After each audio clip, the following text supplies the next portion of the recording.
Hello friends, welcome back to our channel. Our today's topic is robot specifications. So robot specifications are nothing but a set of different parameters that define the robot capabilities and characteristics. Means each and every robot having some capabilities or characteristics, and these robot specifications are generally used for the selecting a robot for specific applications. Means in industry there each and every robot is designed for specific application, so these are the robot specifications are used for selecting that particular robot. So first one is number of axis, or which can say it degrees of freedom. Means degrees of freedoms are used to provide a free movement to the robot by using various joints. The next one is work envelope. Next one is load carrying capacity. So each and every robot is designed for a particular carrying capacity. So in this point we will discuss this. The next one is accuracy, repeatability, resolution, envelope. Next one is reach, maximum speed, and payload. So these are the robot specifications. We will discuss it. First one is number of axis or degrees of freedom. So the number of axis or degrees of freedom defines the ability of robot to move and orient the EOET across the 3D space. This EOET is nothing but the end of arm tooling. Means to move the robot in its 3D space, the number of axis or degrees of freedom can be used. So 3 degrees of freedom allow positioning in 3D space x, y and z. These are the prime axis x, y and z. These axes can be used to move the robot into the 3D space. Other 2 or 3 are used for orientation of the end effector, yaw, pitch and roll. This diagram represents the degrees of freedom. So first one is upward and downward. This is single degrees of freedom. The next one is forward or backward movement of the robot. This is considered as a second degree of freedom. The next one is right or left movement of the robot. This is also considered as a third degree of freedom. So upward, downward, forward, backward and right or left movement of the robot. These are the 3 degrees of freedom. Another 3 degrees of freedom are also represented here.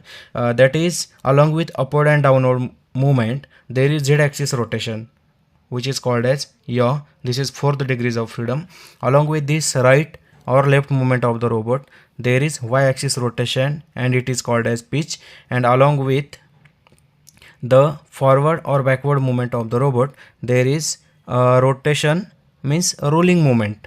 There is rolling movement. This is a 6 degrees of freedom. So this is nothing but the 3D space along with robot can be moved.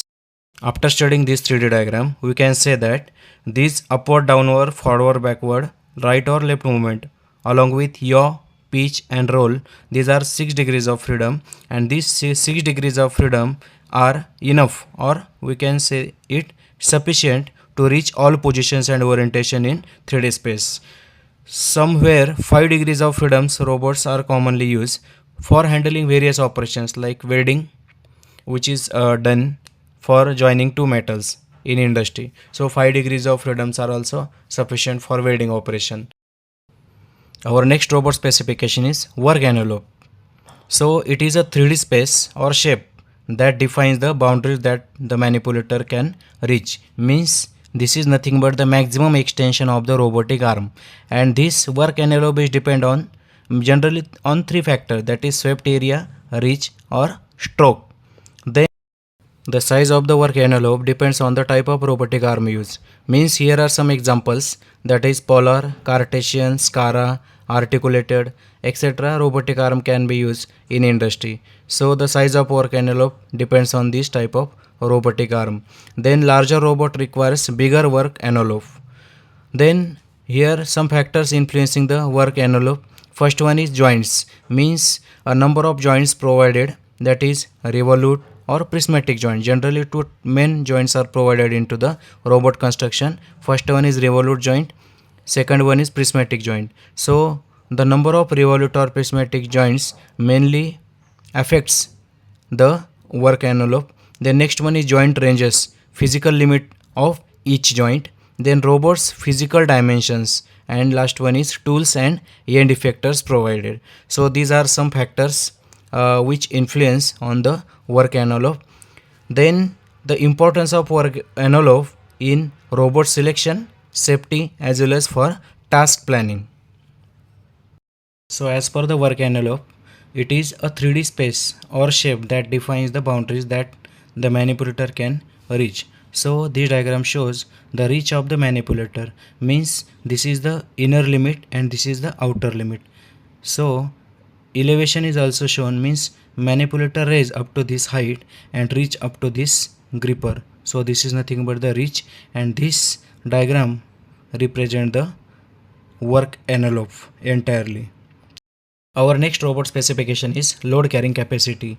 It is the amount of weight carried out by the manipulator of the robot at reduced speed. Means at the time of when there is a minimum speed of the robot, this load carrying capacity can be calculated, and this is nothing but the amount of weight carried out by the manipulator of the robot.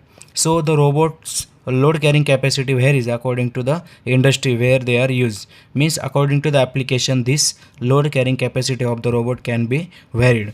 So it ranges from 0.5 kg to 1000 kg. Means this is the minimum capacity, that is load carrying capacity of the robot, and this is the maximum load carrying capacity of the robot nowadays in industry.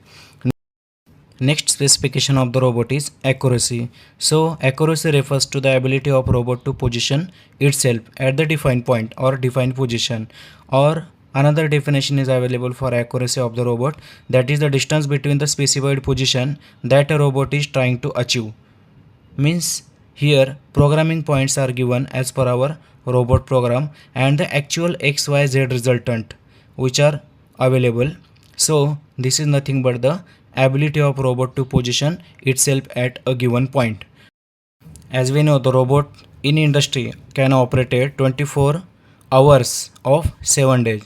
So at the time of operation, when the robot maintain its final position across several operating cycle, and the repeatability is often smaller than accuracy. So this accuracy is nothing but the ability of robot to position itself, and this is nothing but to acquire that accuracy or to acquire that position after several operating cycles.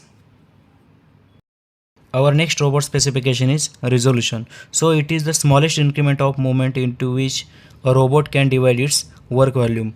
In indexing method, to produce a gears are generally produced on the milling machine, so indexing method is used there. So this indexing method divides the periphery of the gear into equal interval of parts. This term is similar to the indexing method, means it is nothing but the smallest increment of movement of the manipulator arm in which robot can divide its entire work volume. So work volume or work envelope we already discussed in previous. It is a function of encoder pulses per revolution and drive ratio, means the reduction gear drive can be used into the robot, and it is dependent on the distance between the tool center point and the joint axis. So many number of joints are provided into the robot, so this depend on the center point and the joint axis. It depends on the position feedback sensor. Next robot specification is envelope. This is nothing but the work envelope. We already discussed the work envelope in deep, so here is no requirement to explain this again. Next one is reach. So this diagram represent the reach of the robot. It is the maximum horizontal distance between the center of the robot base to the end of its wrist. Means this is nothing but the center of the robotic arm, and this is the maximum reach point of the robot. Here 88.5 centimeter is taken as the example, means this type of configuration of the robot having 88.5 centimeter reach. Next robot specification is maximum speed. So it is depending on its type, means robot type, design and intended application, means for which application the robot is designed or we are operating the robot for particular operation. So it is depend on this intended application. It is the theoretical values which does not consider under loading condition, means if there is no load condition on the robot, this maximum speed can be calculated.